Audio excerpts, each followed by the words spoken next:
if you think about Eucharistic miracles, so there's been, 50 or 100 Eucharistic miracles in history. If even one of them is true, what does a Eucharistic miracle say? You have this man, this priest, who prays over this piece of bread. I mean, if you look, 30,000-foot view, you have this person who prays over this piece of bread, and then because of that, it ends up bleeding, and it ends up turning into actual flesh, and it ends up, when you look at it under a microscope, it is actually, and there's been all these studies done, right, on the various Eucharistic miracles.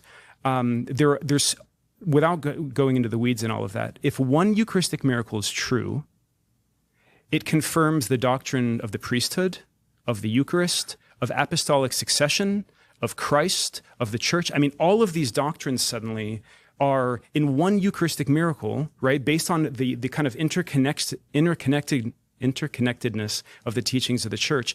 All of these suddenly have evidence in support of them, right? Yeah. Whereas, how does any other faith explain one Eucharistic miracle? Right. Forget 70 or whatever, right? One Eucharistic. How does any other faith explain them?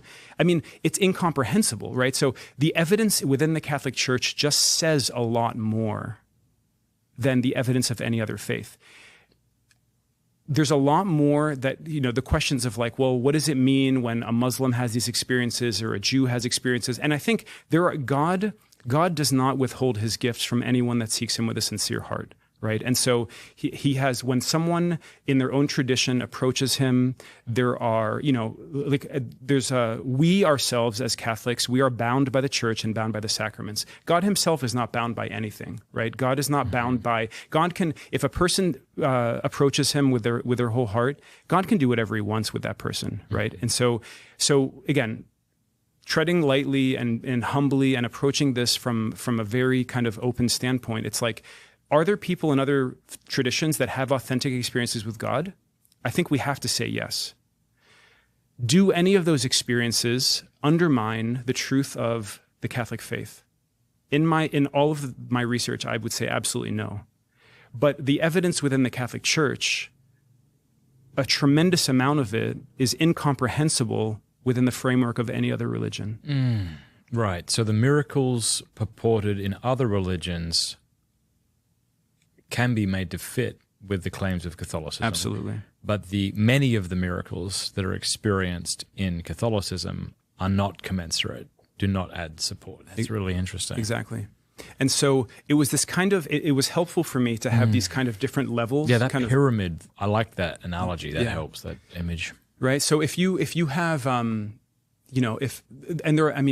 are 3,000 or so purported apparitions of Our Lady, right? I mean, the church has only put its full stamp on about 15 of them, right? But there are lots of other ones that the church says, I don't know. They're either non-constat or they're right, the three different levels of, right? So there's lots of different, but again, if Our Lady appears, and again, when she appears, you can think of Fatima, right? Like the way that the miracles that happen that are experienced by thousands and thousands of people, right?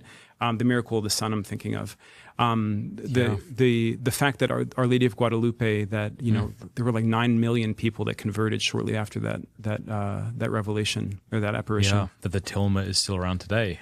And all of the studies that have been done there. Yeah. And so again, these are things that if you look at them, if you try to look at them objectively and with an open heart, because again, as you said earlier, and someone who doesn't want to believe can always raise some minute, unlikely potential objection that can allow them to kind of discredit something, right? You can do that forever.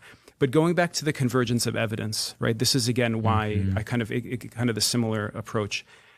You look at someone like Padre Pio, who seems like this man in himself kind of brings together like all of them, the potential for the miraculous, right? It's wild, isn't it? Didn't he live during the time of the Beatles? He died in 1968. Okay, if I remember correctly. Yeah, and so he's levitating. Right. He's bilocating the stigmata. What's amazing is Padre Pio's stigmata. There were, I think, 12 different doctors that examined him.